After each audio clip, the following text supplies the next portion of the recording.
말씀을 통해서 우리 같이 하나님의 말씀을 상고하기를 원합니다. 오늘 본문을 통해서 바울의 참된 신앙이라는 제목으로 같이 하나님의 은혜를 이 말씀을 생각해 보려고 합니다. 바울의 믿는 믿음이 어떤 믿음인가 하는 것입니다. 우리도요 믿는 믿음이 있는데 하나님을 믿잖아요. 근데 그 하나님을 믿는 믿음이 어떤 믿음인가가 굉장히 중요합니다.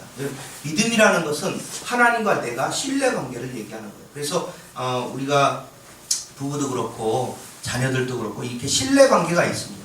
그런데 그 신뢰관계 속에서 어떤 일을 하냐면 그 역사가 일어나고 신뢰관계 속에서 그곳에서 사랑이 싹트게 되는 겁니다. 그런데 하나님과 우리가 신뢰관계가 있어야 된다는 거예요. 어떤 신뢰관계냐? 바로 참된 신뢰관계가 있어야 돼요. 우리는 사람을 이렇게 대할 때는 거짓으로 포장할 수 있습니다. 시간은 오래가지 않고 밝혀지는데 어쩌다 만나는 사람은 이렇게 포장을 해요. 그러나 매일같이 보는 사람은 포장할 수 없죠. 뭐 금방 다 드러납니다. 근데 이렇게 이제 거짓된 모습으로 숨길 수 있는 것들을 하나님 앞에 보이면 안 된다는 거예요. 근데 우리는 때로는 하나님이 눈에 안 보이잖아요. 그렇기 때문에 이 거짓된 모습을 하나님 앞에 보일 때가 있다는 거예요.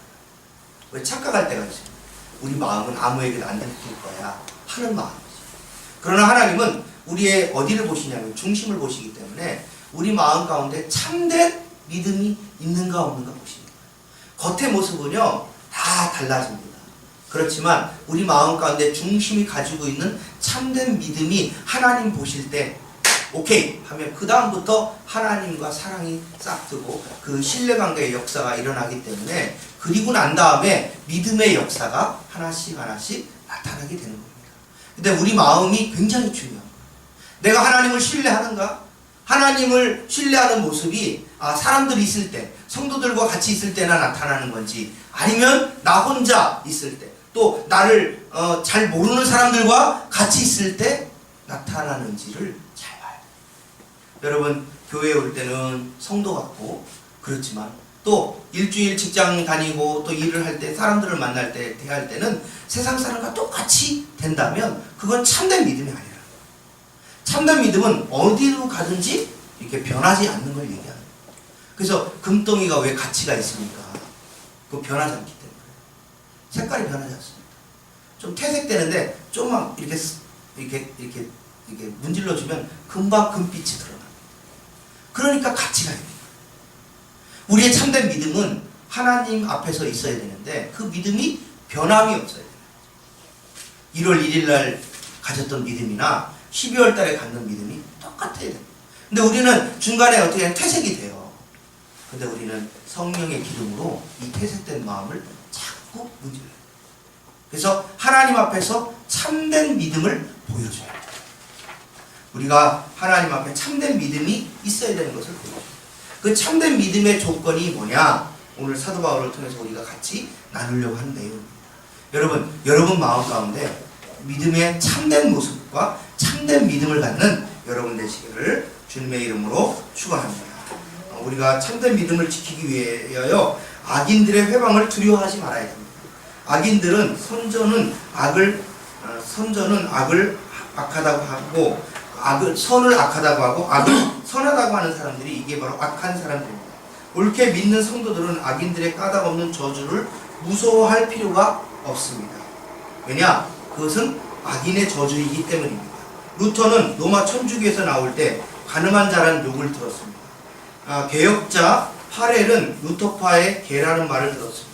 중세기의 수많은 순교자들은 이단자라는 누명을 써가지고 죽게 되었습니다.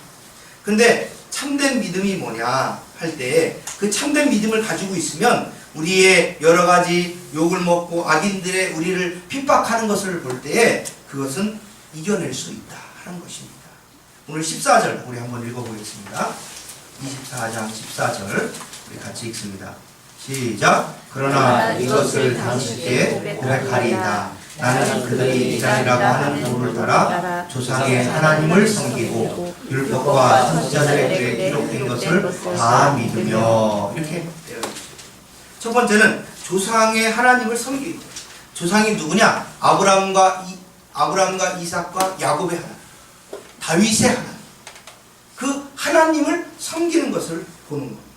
이스라엘의 조상 때부터 섬겨오던 하나님은 절대로 믿을만하다라고 얘기하는 거예요.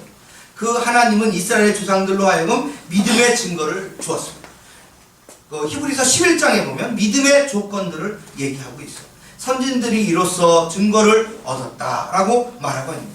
히브리서 12장 1절에는 하나님이 살아계신 증거를 받는 허다한 조상들, 구약의 성도들을 가리켜 말하기를 구름과 같이 둘러싼 허다한 증인이라고 말씀하고 있습니다. 그러므로 우리도 구약 성도들의 믿음을 본받아야 하는 겁니다. 우리는 엘리야의 기도를 응답하신 하나님께 기도하기를 힘써야 됩니다. 엘리야는 우리와 성정이 같은 사람이르되 저가 비 오지 않기를 간절히 기도한즉 3년 6개월 동안 땅에 비가 아니 오고 다시 기도한즉 하늘이 비를 주어 땅에 열매를 내었느니라 라고 말씀하고 있는 거죠. 우리가 믿음의 참된 믿음은 어떤 믿음이냐? 조상 때부터 섬겨오던 하나님을 믿는 거예요. 역사적인 하나님을 얘기하는 거예요. 어느 날 갑자기 나는 하나님이다 해가지고 나를 믿으라 하는 그런 사람들이 하나님이 아니라 2000년 전, 4000년 전부터 계셨던 하나님, 역사해 오시던 하나님, 나의 아버지가 믿고 어머니가 믿고 우리 선배들이 믿었던 그 신앙의 하나님 아버지를 따라서 믿는 거랍니다. 우리는 하나님을 믿는데 어느 날 갑자기 나는 하나님이다라고 나타난 그런 사람들의 말을 쫓아다니지 않아야 된다. 구약에 예언되어 있고 신약에 기록되어 있는 말씀을 벗어나서는 되지 않는다 하는 것을 이야기하고 있습니다. 그럴 때 그 하나님을 믿을 때 우리가 기도하면 하나님은 우리에게 비를 주시고 기도하면 또 하나님은 우리에게 비를 주시지 않고 하나님의 역사가 나타난다는 거예요. 여러분 어떤 하나님을 믿고 계십니까? 여러분은 성경에 나와 계시는 하나님을 믿고 계신가요? 아니면 내가 만드신 하나님을 믿고 있습니까? 하나님은 구약에 기록되어 있고 신약에 기록되어 있는 것처럼 기록된 하나님을 믿고 계셔야 돼요. 요즘에 인터넷에 유튜브에 뭐가 나오냐면 12월 달에 한국이 전쟁이 난다고 그러더라고요. 어떤 사람이 예언을 한답니다. 그래가지고 어떻게 하냐면 12월에 전쟁 나니까 어떻게 하냐, 대비를 해야 된다, 기도를 해야 된다, 이렇게 선전하는 사람들이 있어요. 근데 더 중요한 건 뭐냐면 하나님의 이름으로 그걸 하고 있다는 거예요. 하나님이 우리에게 예언을 주시는데 어떤 예언을 주십니까? 성도를 위한 예언을 주신단 말이에요. 어떤 거냐면 이 신구약 성경이 하나님의 예언이에요. 근데 이 예언을 벗어난 예언을 하잖아요. 그러면 틀릴 확률이 굉장히 없어요. 하나님께서 주시는 예언이 있는가 하면 사단이 주는 예언이 있기 때문에 저는 12월에 전쟁이 안 난다고 봐요. 전쟁이 나려면 징후가 있어요. 근데 북한의 징후가 아무것도 없어요. 전쟁이 날 수가 없습니다. 전쟁이 나면 세계 3차 대전이 일어나는 건 똑같아요. 그런데 그런 여러 가지 정황들이 나타나야 되는데 정황들이 안 나타나잖아요.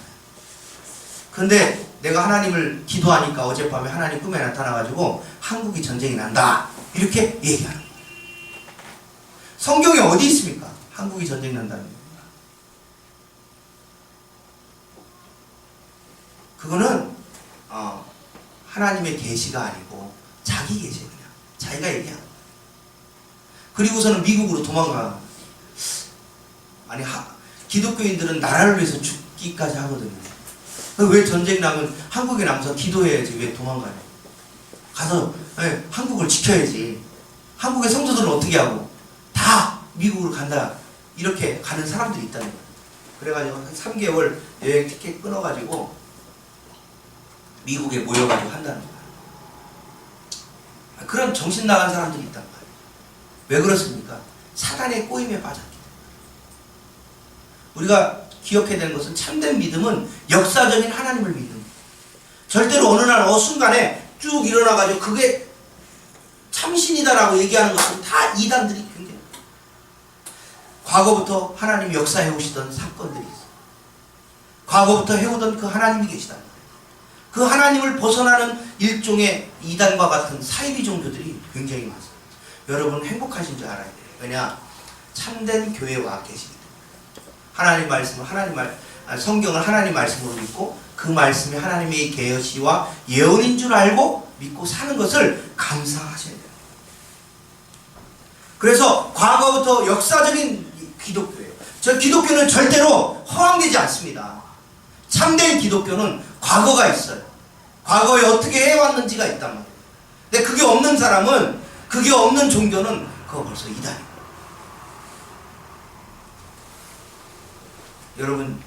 여러분이 믿는 참 하나님이 구약에 기록된 하나님이시를 믿으시기를 주님의 이름으로 축원합니다. 이 세상에 이상한 소리가 많지만 그 이상한 소리에 흔들려서는 안 돼요. 전쟁 나면 어떡하지? 그래. 막 그래가지고 어떤 교회는 비축 식량 있잖아요. 라면을 사재기 한대요. 전쟁 나면 다 죽습니다. 지금 우리나라. 실제로 예를 들면 인천에는 인천 앞바다 해안선 있죠. 해안선부터 1km 있죠. 1km 반경에 포탄이 1평방미터, 3.3제곱미터 안에 폭탄이 3개 떨어져요. 살아남을 수 있겠어요? 인천에 사는 것만으로 다 죽습니다. 그리고 요즘은 현대화돼가지고 전후방이 따로 없어요. 그냥 미사일이 확 날라온단 말이에요. 전쟁 나면 다 죽어요. 그런데 전쟁이 안 나냐 나냐가 중요한 게 아니라 우리의 믿음이 어디에 두고 있냐. 아니 오늘 이제 좀 이따 이제 제가 또 말씀드릴 건데 어떻게 살고 있느냐가 중요하다. 하나님 우리나라를 통해서 사명이 다했으면 하나님께서 하겠지만 그렇지 않다. 우리 아직 사명이 많이 남아 있습니다. 우리 개척교회인데 우리 교회가 하나님께서 쓰시는 그 일들 가운데 가기까지 시간이 필요하다면 전쟁 안 나요. 그래서 전쟁 나는 것보다 더 소중한 건 뭐야? 하나님이 나를 사랑하시고 나의 참된 믿음을 보고 계시다. 그렇기 때문에 그런 말에 현혹되지 않기를 주님의 이름으로 축원합니다. 두 번째는 참된 믿음은 오늘 14절 다시 한번 읽습니다. 14절 시작. 그러나 이것을 당신께 고백하리이다. 나는 그들이 이단이라 하는 도를 따라 조상의 하나님을 섬기고 율법과 선지자들의 글에 기록된 것을 다 믿으며 라고 나와 있어요. 조상의 하나님을 섬기고 율법과 선지자, 즉 구약 성경을 얘기해요. 그래서 구약 39권의 하나님의 말씀을 우리가 믿는 거예요. 그리고 신약 27권의 말씀을 믿는 겁니다.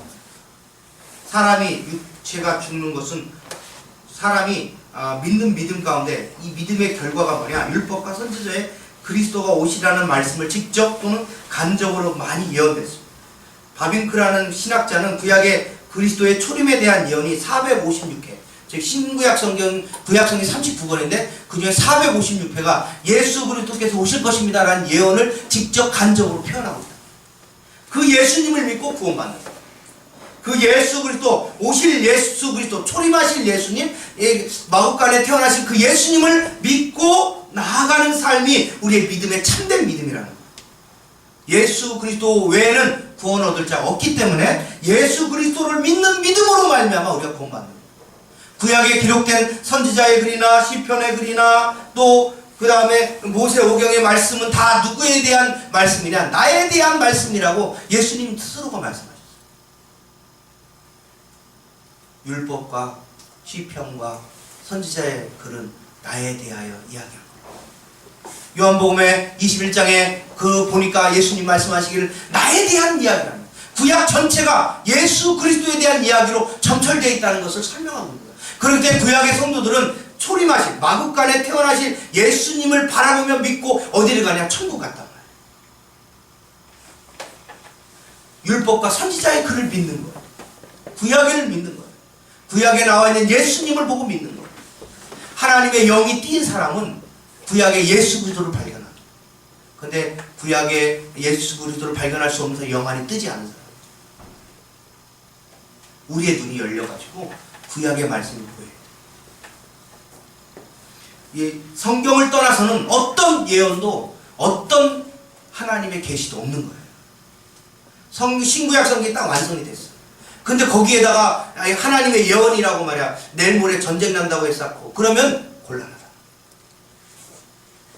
차라리 기도의 응답입니다라고 얘기했으면 조금 들어줄 만해요. 근데 하나님의 예언이라고 얘기하니까 문제가 되는 거예요. 그것은 꼭 이런 것 같아요. 신호등 있잖아요, 여러분.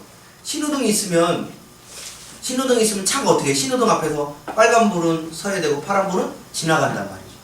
근데 신구약 성경이 없을 때 어떻게 해요? 차의 도로에 신호등이 없어. 그러면 어떻게 해야 돼요? 눈치 봐서 가야죠. 아, 차 없구나. 쉬면 갑니다. 왜냐? 신호등이 없기 때문에. 근데 신호등이 없을 때는 공사할 때는 누가 딱 나와서 하는 수신호를 보내요. 차 천천히 가라. 기계가 나와가지고 로봇가 나와가지고 이렇게 한단 말이에요. 신구약 성경이 완성되지 않았을 때는 선지자나 예언자를 통해서 수신호를 보내요. 하나님 뜻이 이거니까 너희들 천천히 가. 신호등이 없으니까. 성경이 없으니까. 근데 신구약 성경이 완성이 됐잖아요. 그러면 신구약 성경이 완성된 도로가 완성돼서 신호등이 다 달렸어. 근데 그 신호가 무시하고 갈 수 있어요? 가다가는 사고 납니다. 우리가 하나님의 예언을 받고 뭐 이렇게 하는 그런 거가 굉장히 위험하다. 기도의 응답일 뿐이에요. 나의 기도의 응답일 뿐이에요. 그 응답이 성취될 수도 있고 안 될 수도 있는 불완전한 기도 제목. 그렇기 때문에 하나님의 예언이라고 하면서 말을 하면 안 돼요. 하나님의 예언은 신구약 성경으로 끝납니다. 다만 우리가 기도할 때 응답이 있잖아요. 그러면 하나님이 응답하셨다고, 하나님 뜻이 나에게 나타나셨다고 이렇게 표현을 해야 돼요. 다르죠. 하나님의 예언은 다릅니다. 하나님의 예언은 바로 예수 그리스도에 대한 예언으로 정철되어 있다는 사실을 우리가 믿어요. 신구약 성경을 믿지 않고 다른 걸 믿는다면 그것은 바로 이단이 되는 초석이 됩니다. 그래서 우리가 신구약 성경을 철저하게 믿는 사람입니다. 그리고 세 번째는 어떤 믿음이 참된 믿음이냐면 오늘 15절 한번 읽어보겠습니다. 자, 15절 한번 읽어서 큰 소리로 읽습니다. 시작. 그들이 기다리는 바 하나님께 향한 소망을 나도 가졌으니 곧 의인과 악인의 부활이 있으리라 함이니이다. 라고 되어 있죠. 여러분, 성도들이 참된 믿음은 세 번째는 뭐냐? 첫 번째는 조상 때부터 성경으로 하나님을 믿어야 되고, 두 번째는 신구약 성경을 믿는 게 참된 믿음이에요. 세 번째는 뭐냐? 부활을 믿는 거예요. 부활. 여러분, 죽어도 삽니다. 사람의 육체가 죽은 것은 분명하고 또 죽어서 썩는 것도 분명합니다. 그런데 어떻게 부활이 믿어질 수 있겠습니까? 부활신앙은 사람이 시체를 보는데 생기는 것이 아니라 부활신앙은 하나님을 믿는 그 말씀을 통해서 얻게 되는 거예요. 우리가 부활신앙은 뭐냐? 우리가 죽은 자가 다시 살아난다는 것은 사람의 힘으로는 하지 못합니다. 그러나 만물을 창조하신 하나님이 우리를 살리신다는 거예요. 그 예로 누구냐? 바로 예수님의 부활을 볼 수가 있는 거예요. 예수님이 어떻게 하는 거예요? 여러분의 죄와 나의 죄를 위해서 십자가에 못 박히셨어요. 그리고 돌아가셨죠? 그 다음에 무덤에 3일 만에 계시다가 3일째 되는 날 큰 돌이 굴러져 있고 무덤에서 예수님이 부활하셔서 제자들에게 40일 동안 내가 부활했다. 도마가 그랬죠. 나는 예수님이 이 목 박히신 거기에 손을 넣어봐야 옆구리에 손을 넣어봐지 않는 한 나 예수님 부활한 거 못 믿어. 이게 정상이에요. 그런데 도마가 그렇게 얘기할 때 예수님이 나타나셨죠. 넣어봐 하니까 넣어보라고, 넣어보고 믿으라고 얘기합니다. 우리가 죽었다가 다시 사는 거예요. 다시 살고 어디 가냐? 천국 가는 믿음은 예수님이 그 첫 열매가 되셨어요. 예수님 부활하신 것을 보고 우리도 부활할 것을 믿고 사는 거예요. 여러분, 이 땅에 살 때 이 땅에서 마지막이라고 하면 여러분 아무렇게나 사셔도 돼요. 여러분, 이 땅에서 이 삶이 여기서 딱 끝난다 라고 생각한다면 마음대로 사셔도 돼요. 여러분이 술을 먹든지 뭐 담배를 피든지 뭘 하든지 아무 관계 없어요. 죄를 짓든지 남에게 막 사기를 쳐가지고 막 해도 아무 관계 없어요. 아무 관계 없어요. 그리고 여러분이 거짓말하고 사기치고 막 해도 아무 관계가 없습니다. 이 땅에서 다 죽고 이 땅에서 끝난다면 그것은 아무 관계 없어요. 그러나 우리에게 중요한 게 하나 있습니다. 다시 살아서 뭐가 있어요? 심판이 있는 거예요. 하나님 앞에 심판이 있는 겁니다. 그렇기 때문에 부활이 있다는 것은 심판이 있다는 걸 깨닫는 거예요. 이 땅에서 고생하고 예수님을 위해서 헌신한 사람들에게 하나님 뭘 주십니까? 상을 주십니다. 너 개척 안 하려고 힘들었지? 그래 고생했다 해가지고 상 주시는 거예요. 너 개척교회에서 섬기다가 힘들었지? 그 상을 내가 생명의 멸관을 해준다. 한 생명을 전도하기 위해서 열심히 했지? 그 사람들에게 생명의 멸관을 주신다. 근데 예수를 믿는 것 같긴 한데 나가서는 거짓말하고 사기치고 뭐 사람 등쳐먹고 사람 때리고 온갖 악행을 다 하는 사람들이 있어요. 그런 사람들에게 하나님 뭐가 아니라 심판입니다. 이 땅에서 그런 사람들 심판. 여러분 십계명을 하면서 하나님께 사랑을 받으면 천대까지 은혜를 받습니다. 근데 하나님을 섬기지 않는 사람은 3, 4대까지 하나님이 심판이다. 그걸 결국에는 우리의 삶이 부활이 있기 때문에 그 부활을 의지하면서 부활과 함께 나타날 세계에 대해 생각하는 거예요. 이 땅에서 죄를 짓고 살면 그 죄에 대한 합당한 죄가 우리에게 있다. 죄를 지은 자에 대한 심판이 있다. 그렇기 때문에 우리는 어떻게 하냐? 날마다 회개하는 거예요. 회개하는 삶이 우리에게 따라갑니다. 여러분 부활신앙을 믿는 사람은 이 땅에서 삶을 거룩하게 살기 위해서 애쓰는 사람들이에요. 왜냐? 심판이 있으니까. 하나님한테 혼나니까 하나님이 살아계신 걸 알고 혼나기 때문에 그것들을 위해서 우리가 삶을 고치는 거예요. 수정하는 거예요. 그게 바로 부활신앙입니다. 그게 바로 참된 믿음이라는 겁니다. 여러분, 여러분의 삶은 이렇게 살고 계십니까? 부활신앙을 갖고 계신가요? 예수님이 나를 살리셔서 나에게 상을 주실지 심판하실지를 보는 겁니다. 여러분 악하게 사는 사람은 그 악한 일로 인하여 심판을 받게 되고 또한 그 일들 가운데 하나님이 선하게 산 사람은 그 선한 일로 인하여 어떡하냐? 하나님께서 축복을 주신다 하는 사실입니다. 오늘 성경을 통해서 우리는 깨달아야 됩니다. 뭘 깨달았냐? 바로 부활신앙이 있습니다. 우리가 다시 삽니다. 여러분 다시 살아서 다 보아요. 천국에서 다 만나기를 주님의 이름으로 축원합니다. 부활했는데 안 보여. 천국에서 안 보이면 정말 큰일입니다. 우리 사랑하는 안디옥교 성도님들은 천국에서 부활해서 만날기를 주님의 이름으로 축원합니다. 아멘 하세요. 자, 아멘. 아멘. 네. 왜냐? 천국이 있기 때문에. 천국이 없다면 우리가 이렇게 고생하며 살 필요 없어요. 주일날 말이야 놀러 가고 싶은데 가고 말이야. 여러분 주일날 이렇게 예배 와가지고 얼마나 힘들어요. 아침에 일찍 일어나가지고 다 해야지, 그려야지, 준비해야지. 또 서울에서 오잖아 우리 가림잡. 얼마나 멀어요. 힘들죠. 그런데도 온단 말이에요. 와서 예배하고 하나님께 찬양한다. 왜? 우리가 부활이 있고 우리가 이거에 대한 상이 있기 때문에 우리가 어떻게 하냐? 힘쓰며 애쓰며 열심히 하는 거예요. 최선을 다하는 거예요. 내가 목숨 바쳐 하는 거예요. 왜? 상이 있으니까. 다시 사니까. 만약에 다시 사는 게 없다. 그러면 우리는 이렇게 살 필요 없죠. 내 마음대로 살면 돼요. 내가 하고 싶은 대로 하면 됩니다. 그러나 하나님은 우리를 부활시키셔서 우리에게 상을 주시기 때문에 우리의 삶 가운데 우리의 삶을 책임지고 사는 거예요. 네 번째는 우리 생활입니다. 그리스도인의 생활. 신앙은 진실로 무엇으로 나타나냐면 열매로 나타나요. 여러분 과일 나무가 있어요. 나는 이거 사과나무인 줄 알고 뭘 심었냐? 사과나무인 줄 알고 나무를 심었어. 심었는데 한 달이 가고 1년이 가고 2년이 3년째 됐는데 열매가 열렸는데 이 열매가 배가 열렸어요. 그럼 제가 잘못 알은 거예요? 나무가 잘못된 거예요? 잘못 알은 거죠. 이게 배나무라고. 배나무. 성도는 성도의 열매가 있어요. 하나님의 자녀야. 근데 하나님의 자녀인 줄 알고 열매가 막 맺히기를 기대했는데 성도의 열매가 아니고 시기, 뒤통, 다툼, 온갖 더러운 것이 막 열려있어. 그럼 이거는 참된 성도예요? 아니죠. 참된 성도는 뭐냐? 성령의 9가지. 사랑과 희락과 화평과 오래 참고 온유와 절제와 충성. 이런 9가지 성령의 열매가 주렁주렁 맺혀야 되는데 그게 안 열리고 엉뚱한 게 열려요. 시기, 다툼, 질투, 온갖 더러운 죄악들이 막 열려있으면 이거는 참된 신앙이 아니구나. 뭘로 알아요? 열매로 하는 거예요. 우리 사용할 가운데 열매가 나타나요. 어려운 사람을 보면 불쌍하구나. 뭘 도와줄까 하는 마음이 있고 또 성도들 가운데 저 사람을 위해서 내가 기도해줘야지 하는 이런 자비의 마음이 우리 가운데 있어야 돼요. 교회에서 내가 교회에 충성해야지 하는 충성의 마음도 있어야 되는데 이런 마음도 없고 그냥 교회만 딸랑딸랑 온다면 그건 문제가 있어요.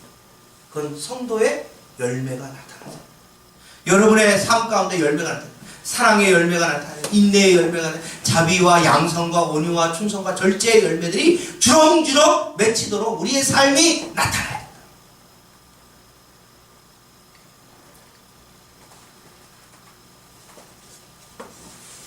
우리 마음 가운데 양심이 있어요. 오늘 16절인데 같이 한번 읽어보겠습니다.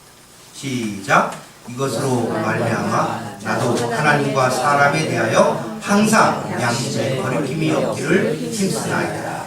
예, 이것으로 말미암은 뭐냐면 여러분 조상도 섬기는 하나님, 율법과 선지자의 글을 믿는 믿음, 그 다음에 부활신앙을 믿는 믿음을, 이 믿음으로 말미암아 내가 하나님과 사람 앞에서 양심에 꺼리낌이 없는 거예요.